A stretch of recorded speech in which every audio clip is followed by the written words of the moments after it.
Hello. Let's talk about internet feminism, more particularly Tumblr, BuzzFeed, and of course, Anita Sarkeesian. Just a little bit. I know, so many people have made videos about... I know, so many people have made videos about these topics. But now it's my turn. Now it's my turn to show some sort of original concept. One thing that always strikes me about these kind of activists is it's done from inside their room, and it's done from their perspective, from their lens. Obviously they're produced into an ideology 100%, but many of these people, I think, are quite lonely, and I think they'll do anything to be accepted. Now, it's extremely common, but it's extremely common for these types, these radicals, to not be that attractive or not have the many social skills, right? So you can understand why they'll be lonely, of course, right? But what I don't understand is why the activism only spans the internet. Why don't they do it in real life? And again, I think that's down to social skills. Now, for those who are intelligent, especially these activists, they go on to get jobs in places like newspapers with large online following, or clickbait companies like BuzzFeed. And these people, they tend to inspire many others of similar cult followings. So you have 15 or 16-year-old children who are being influenced by a radical ideology similar to that, like Hitler. Hitler was authoritarian left. So what that means is his policies progressed into fascism, because for him to get more power in the government, he had to have a popular opinion.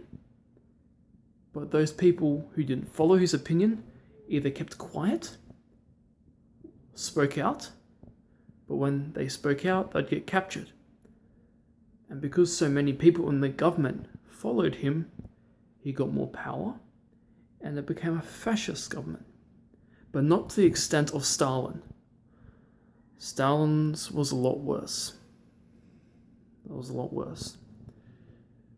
What we're seeing in our countries as a result of this internet activism, as a result of this extreme left, or in some cases regressive left, all the same, what we're seeing is we're seeing a rise in fascism.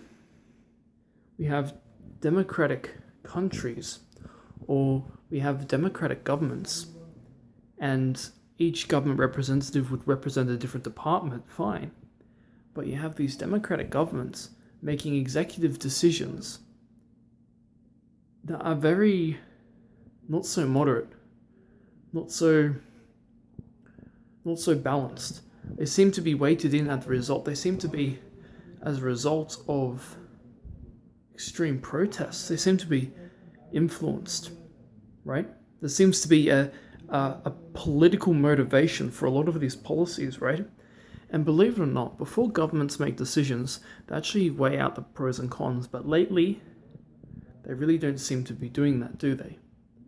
And that seems to be one result of this internet activism. And that's dangerous, right? Right.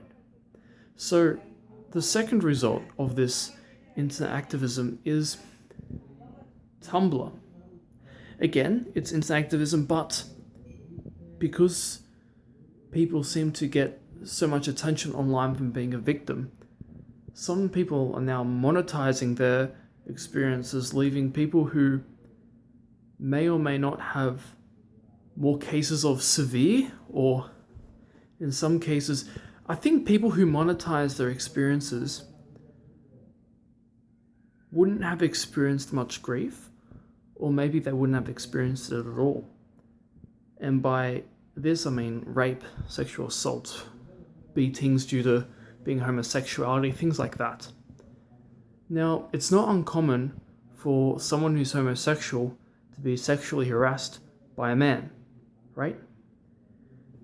See, if I'm a straight guy, or if I'm a gay guy, as an example, if I went into a straight person's area or party or whatever, and they didn't like gay people, they'll touch me, you know? That's just an example. That's a way. It'll be more emotional, more of a psychological damage than a physical anxiety or a physical tension, because you know they're straight and they're doing it to egg you on. They're doing it to I say, they're doing it to emasculate your sexuality, right? There you go.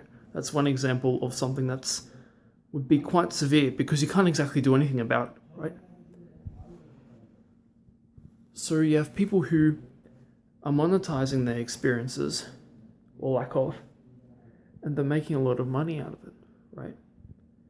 And you have people who are seriously suffering, and these people are suffering and they're not monetizing it. They're speaking out. And you have these people who are earning money from their victimhood, and they're saying, oh, you don't understand rape. Oh, you don't actually have to be penetrated to be raped. But that's the definition of rape. It's penetration. It is. It's penetration.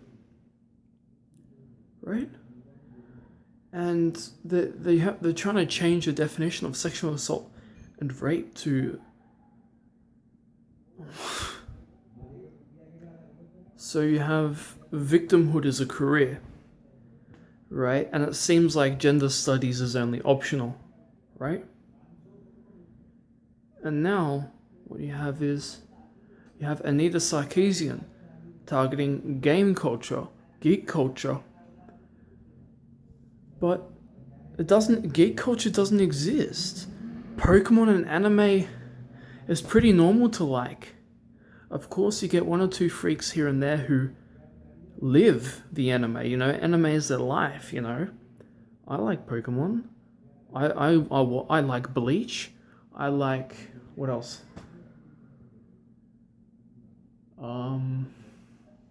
Drawn Together, if that's an anime, I don't fucking know. I like cartoons. Lots of people like cartoons. Teacher, I like that. That was a good anime. That was pretty cool. Yeah, but geek culture doesn't really exist because it's so common now. You know, League of Legends, that would be considered a very nerdy game 5 years ago. Now it's considered the norm. Geek culture's the norm now. But you have Anita Sarkeesian criticizing gaming culture and saying, oh, this is sexist, or this is homophobic, or what she's wearing isn't idealistic. But every game has a narrative. Some, they're minuscule, some are quite large. And if someone is wearing lingerie into battle, it might be because it's a fantasy, first of all. Second, sex sells. Third of all, who doesn't want to be wearing lingerie or kicking ass? I'd love that. If I was a chick, right, if I was a girl, right, I would wear the skimpiest clothing. Why? Because I can get away with it. As a guy, I can't do that. As a guy, I can't do anything. As a guy, if I look at a girl and she doesn't like it, all she has to do is scream and point at me and I'll get bashed. Do you not see the secondary advantage to all this? Are you kidding me? I'd love to be a chick. I'd love it. Of course, I don't like people harassing me, you know, but isn't it nice to be the center of attention where you wear tight clothing? Isn't it nice? Doesn't it feel good to know that people love your body? I've never had that, you know. Look, What I'm saying is, Anita Sarkeesian, she makes some valid points, but they're exhausted. A lot of these points that she's making might have some bearing, but these games aren't made to demean women. They're made to entertain and immerse the player in the environment that the game is being held in. Fantasy or not, it's meant to entertain. And the more hours you pump into a game, the more the sense of accomplishment you get.